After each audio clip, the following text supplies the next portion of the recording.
keluarga kita, diri kita, pelayanan kita.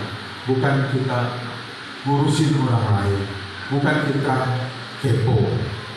Dan ingat, rahasia hidup tenang adalah tidak ikut campur dengan urusan orang lain. Dan rahasia hidup damai adalah tidak membanding-bandingkan hidup kita dengan hidup orang lain. Jadi sekali lagi, jangan kepo, itu bukan urusan. Amin. Mari kita berdoa. Saya akan membagikan satu cerita. Ceritanya begini. Ada seorang bapak yang sudah bertahun-tahun dia menabung. Dia ingin sekali ketemu dengan Paus Fransiskus yang kemarin meninggal ya, yang baru dikremasi. Jadi dia nabung bertahun-tahun untuk pergi ke Italia, ke Vatikan. Dia mau ketemu dengan Paus. Nah, sebelum dia berangkat ke Italia, karena rambutnya udah mulai panjang, dia pergi ke tukang pangkas. Nah, masuklah dia ke tukang pangkas. Biasalah kalau lagi dipangkas kan ngobrol sama tukang pangkas ya. Nggak mungkin kita diam-diaman aja kan. Ditanya kan, Bapak mau kemana Pak? Iya, fotonya rapi ya. Saya mau ke Italia. Oh, ke Italia Pak? Mau ngapain? Saya mau ketemu sama Paus. Oh, hebat sekali Bapak ini. Tapi ngomong-ngomong Bapak mau naik pesawat apa? Saya mau naik pesawat Italian Airlines. Tapi saya transit di Hong Kong. Oh jangan Pak, kata tukang pangkasnya. Jangan naik pesawat itu pelayanannya gak bagus. Bapak nanti dicuekin, makanannya juga gak enak. Sombong-sombong pramugaranya, jangan Pak. Nanti delay terus lagi. Oh banyak ini itu diomongin panjang lebar tukang pangkasnya itu. Jadi bapak ini diam aja. Terus tukang pangkasnya nanya lagi. Jadi bapak kalau mau ketemu Paus, emang bapak orang hebat? Emang bapak siapa? Gak sembarangan loh Pak, Paus itu ditemui gini bang. Sampai panjang dia ngomong. Udahlah, pusinglah. Bapak ini kan diam aja. Sampai akhirnya selesailah pembicaraan itu, selesailah pangkasnya itu, pergilah dia ke Italia. Setelah pulang dari Italia, 3 bulan kemudian, dia teringat sama tukang pangkasnya dan rambutnya udah mulai panjang lagi. Dia balik lagi ke sana.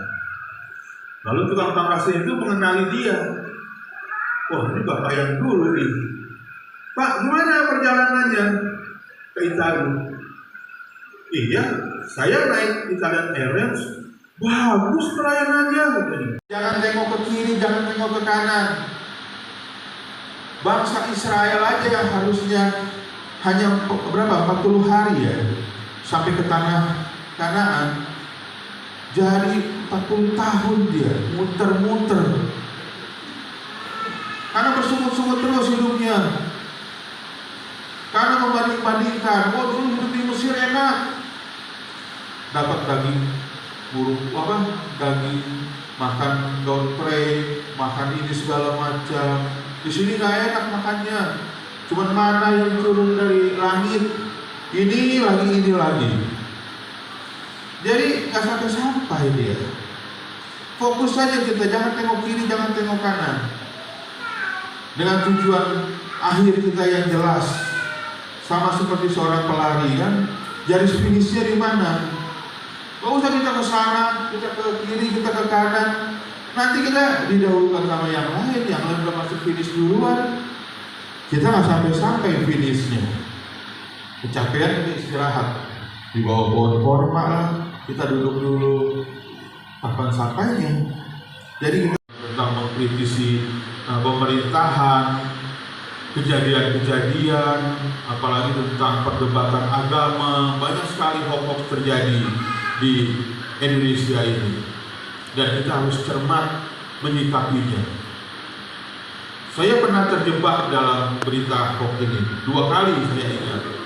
Waktu itu pernah ada kabar tentang tentang pelayanan saya copy paste, menyebar lagi di Facebook kalau nggak salah. Saya sebar di Facebook, dan yang komen sama saya itu, aduh saya malu sekali waktu itu. Itu adalah PM dari PPA, dulu belum naik jabatan. Kalau ada yang kenal Pak Lido, itu komen saya, Pak, kenapa Bapak sebar itu katanya? Dia langsung japri saya. Itu kabarnya nggak benar itu, nggak ada itu katanya. Paham saya loh. Jadi saya bilang begitu ya Pak. Akhirnya karena dibilang begitu, saya baru penasaran.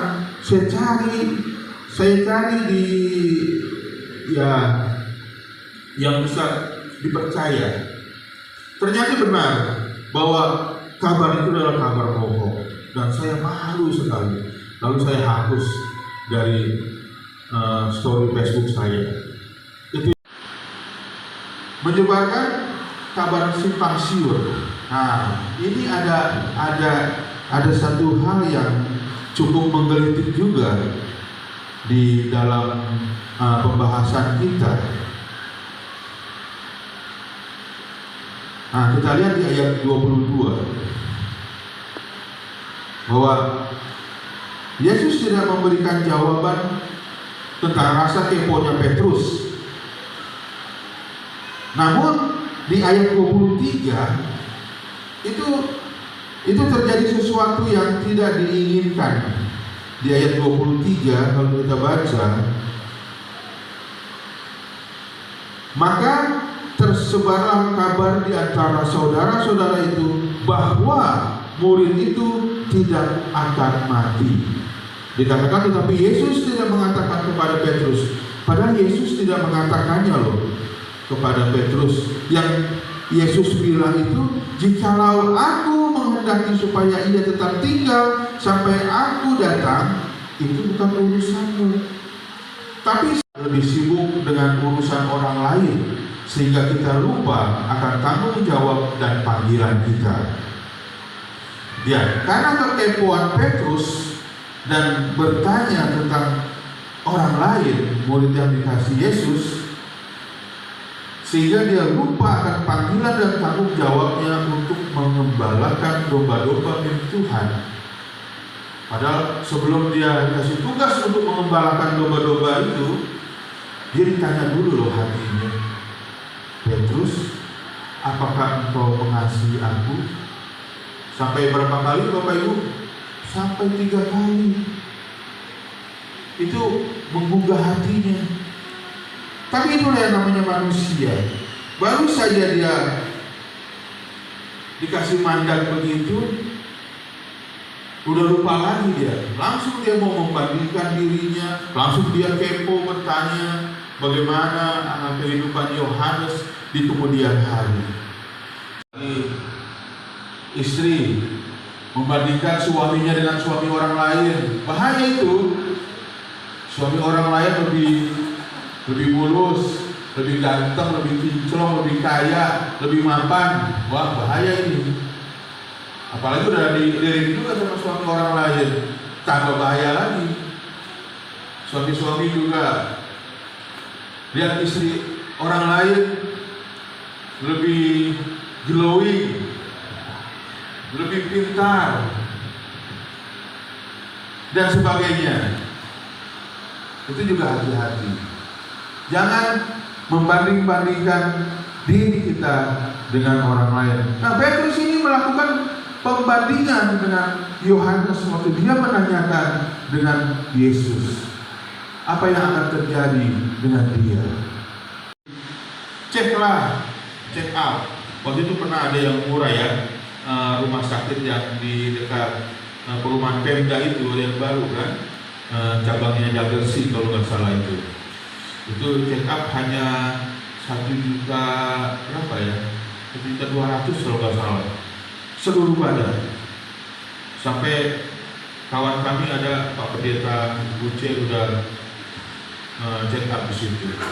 Tapi saya nggak mau, karena saya punya pikiran semakin saya banyak tahu tentang tubuh saya, apalagi kalau udah ada dikatakan ada bibit penyakit kanker atau jantung segala macam, itu malah jadi pikiran nanti. Sekalipun itu bagus ya untuk tahap awal kita menjaga kesehatan kita, mungkin itu perlu.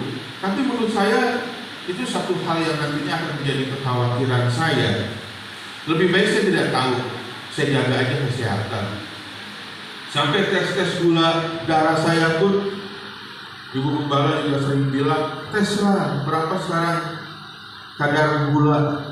Nggak perlu lah. Takut saya kalau saya tahu, jadi pikiran nanti. Kali ini saya akan memberikan judul arti penampakan Tuhan setelah kebangkitannya. Arti penampakan Tuhan setelah kebangkitannya. Ya, dari WL juga worship leader sudah berulang kali tadi saya dengar dalam kata-katanya, mengantar lagunya, bahwa Yesus itu bangkit, Yesus itu hidup, dan dia menampakkan diri kepada murid-muridnya. Namun jika kita bertanya, apakah tidak cukup hanya dengan kematian di atas kayu salib dan dengan kebangkitannya dari kubur? Kita tahu kan kuburnya kosong. Apakah itu tidak cukup untuk membuktikan bahwa Yesus itu sungguh-sungguh hidup? Sampai Tuhan sendiri perlu menampakkan diri kepada para murid sebelum kenaikannya ke surga. Sampai Tuhan mau menampakkan dirinya. Seringkali kan kalau kita dengar, bahkan waktu Yesus masih menjadi manusia, seringkali bertanya kepada para murid, di manakah imanmu? Sudah berapa lama kau bersama-sama dengan aku? Bagi para murid yang saat itu sedang mengalami kesedihan dan kegalauan.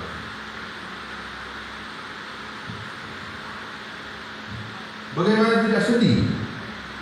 Bagaimana tidak galau? Pada saat Yesus mati di kayu salib, bahkan sampai kebangkitannya, para murid masih belum bisa move on, masih belum bisa lepas dari ketakutan, dari kegalauan, bagaikan anak ayam kehilangan hidupnya, atau bisa dikatakan bagaikan kapal tidak mempunyai nakoda. Bingung dia kemana. Bahkan mereka mengalami kekacauan dan ketakutan. Suasana pada saat itu sangat mencekam. Karena kita tahu bahwa kematian Yesus adalah pengalaman yang traumatis, pengalaman yang sangat menggugah hati para murid.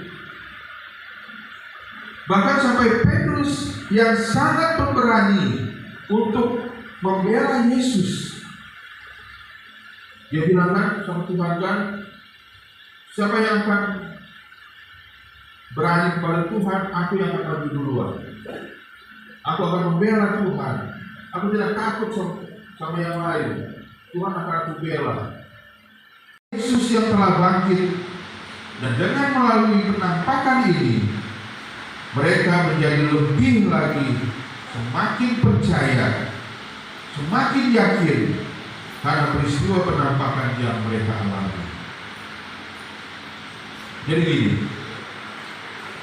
seandainya saya pernah melihat hantu ya, ada misalnya di depan rumah saya itu di seberang parit ada pocong lompat.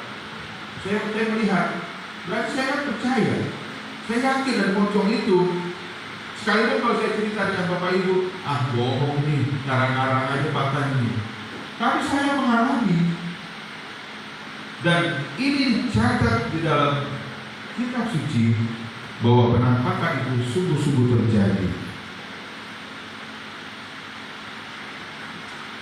Walaupun kalau kita tahu tadi ya, awalnya murid-murid itu kan merasa takut seperti melihat hantu kan. Dia menjadi gemetar, menjadi takut, mau lari dia, jadi ragu. Tetapi Yesus dengan sabar meyakinkan para murid bahwa dia sungguh-sungguh hidup. Kita lihat di dalam Lukas 20. Inilah arti dan tujuan Yesus menampakkan dirinya setelah kebangkitannya. Inilah arti dan tujuannya. Penampakan Tuhan untuk memberikan kekuatan dan peneguhan kepada para murid yang saat itu sedang tidak karuan, tidak menentu pikirannya. Bapak Ibu Saudara yang dikasihi Tuhan, Alkitab mencatat kalau Yesus memperlihatkan dirinya selama 40 hari, 40 malam, dan berkali-kali kepada murid-muridnya, seperti yang dicatat di dalam Kisah Para Rasul pasal 1 ayat 3. Kisah Para Rasul ayat 1 sampai pasal 1 ayat 3 berkata, kepada mereka ia menunjukkan dirinya setelah penderitaannya selesai, dan dengan banyak tanda ia membuktikan bahwa ia hidup. Sebab selama 40 hari ia berulang-ulang menampakkan diri dan berbicara kepada mereka tentang kerajaan Allah. Maria dari Magdala dan wanita-wanita saleh yang datang ke makam untuk meminyaki jenazah Yesus. Dengan demikian, para wanita ini merupakan orang-orang pertama yang membawa berita tentang kebangkitan Yesus. Lalu, kenapa kepada wanita terlebih dahulu? Muridnya kan laki-laki semua. Petrus, Yohanes, Yakobus, Andreas, dan sebagainya. Thomas. Dan kenapa kepada wanita Yesus menampakkan dirinya atau menyatakan kebangkitannya mula-mula? Karena dikatakan bahwa wanita-wanita ini adalah wanita-wanita yang saleh, wanita-wanita yang hidupnya mau terus satu di dalam Tiberias. Bahwa Simon Petrus yang kita tahu dia sudah seharian mencari ikan tapi tidak mendapatkan hasil. Lalu Yesus datang ke sana dan menyuruh dia, tebarkan jalamu di sebelah kanan. Lalu Petrus bilang, aku sudah seharian semalaman Tuhan, tidak dapat hasil. Tapi jika Engkau yang menyuruh, baiklah, akan aku lakukan. Dan begitu dia lakukan apa yang Tuhan perintahkan, maka hasilnya luar biasa. Sampai dikatakan jalannya hampir koyak. Dan Yesus, walaupun dia menampakkan dirinya, dia adalah Tuhan yang hidup, menjadi manusia yang hidup lagi, tapi dengan penuh kemuliaan, bisa makan. Dan kalau kita ingat kemarin, Pak Esra menyatakan bahwa kalau orang makan bersama, itu berarti sudah mencari hubungan yang dekat, yang erat relasinya. Dan Yesus sungguh merangkul para murid untuk makan bersama. Lukas pasal 24. Juga di Matius 28, ketika di Galilea, dia menampakkan diri di atas bukit dan mengutus para murid. Jadikanlah semua bangsa muridku dan utuslah mereka di dalam nama Bapa, Putra, dan Roh Kudus. Nampakkan sebagai bukti keilahian Yesus. Penampakan Yesus setelah kebangkitannya adalah bukti yang kuat bahwa Dia adalah Tuhan yang hidup dan memiliki kuasa untuk mengatasi kematiannya. Bahwa Dia adalah Tuhan dan Dia membuktikan bahwa Dia adalah Tuhan. Apa yang dikatakannya itulah yang terjadi. Tuhan bilang, robahlah bait Allah ini dalam waktu 3 hari aku akan membangunnya. Bukan secara fisik bait Allah yang ada, tetapi diri kita. Diri kita adalah bait Allah. Saat kita mengalami kematian pada hari yang 3, sebagai orang percaya, kita pun akan dibangkitkan bersama-sama dengan Kristus. Peneguhan iman. Penampakan sebagai peneguhan iman.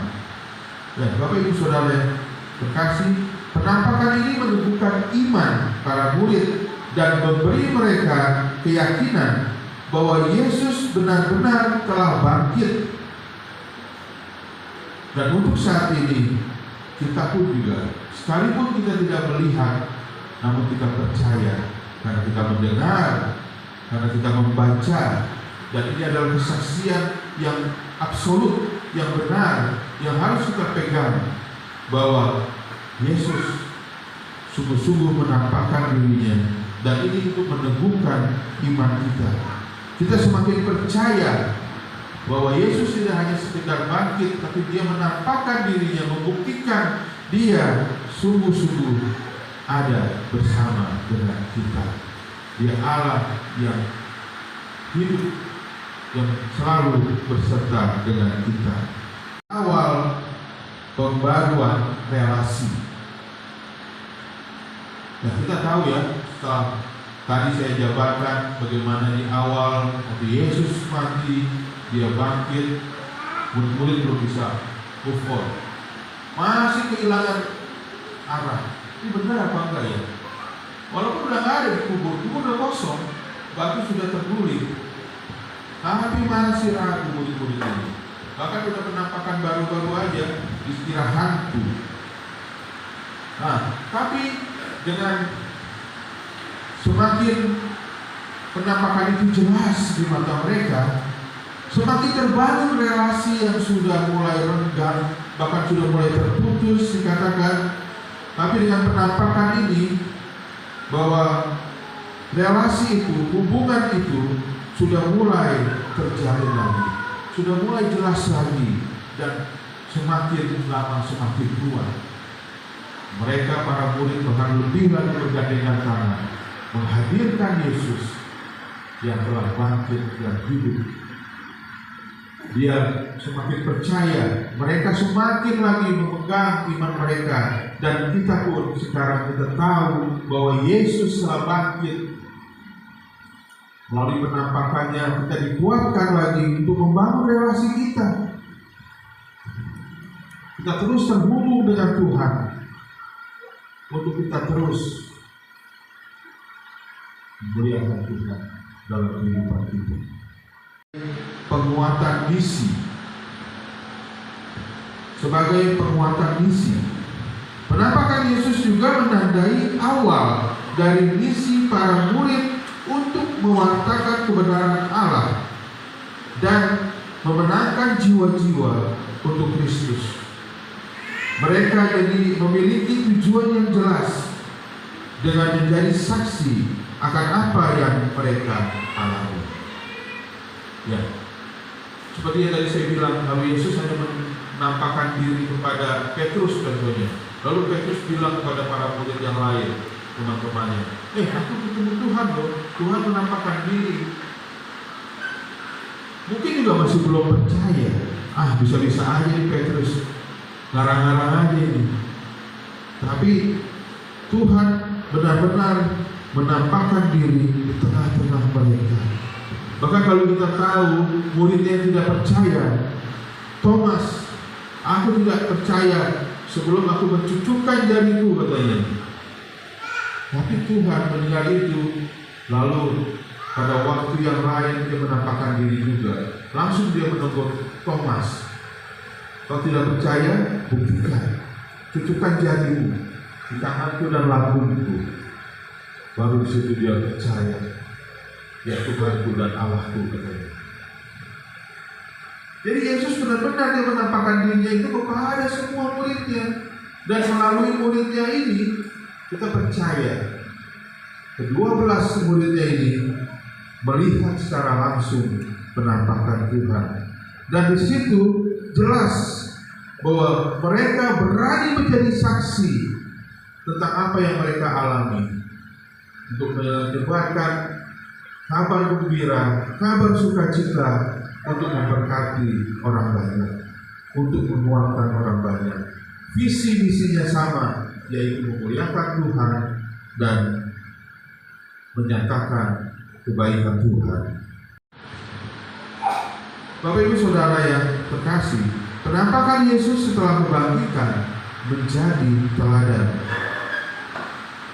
Menjadi teladan bagi kita untuk hidup lebih percaya dan mengasihi sesama. Kita pun sungguh percaya dengan iman bahwa kita pun akan dibangkitkan dan hidup kekal seperti Yesus kelak. Ini adalah teladan kita.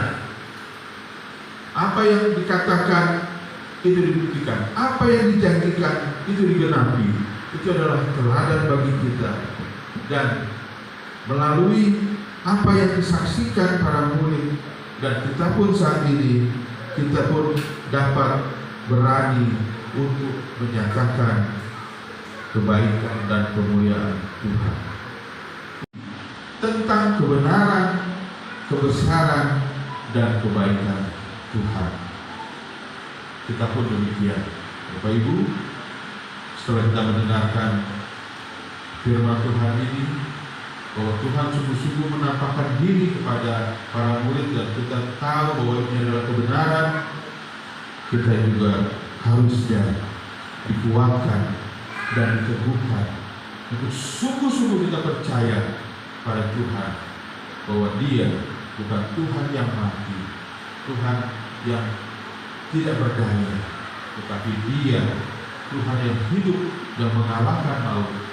Dan kita sebagai orang-orang percaya kepada Tuhan, kita pun juga pasti akan mengalahkan maut pada saatnya nanti.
Tidakkah hidup kita berharga sampai Tuhan mau mati, bangkit dan menampakkan diri kepada kita? Dia sungguh ajaib, Dia sungguh besar, karyanya sungguh-sungguh ajaib. Kita selalu terpesona akan anugerah-Nya. Kita naikkan pujian ini dari hati kita untuk sungguh-sungguh memuliakan Tuhan.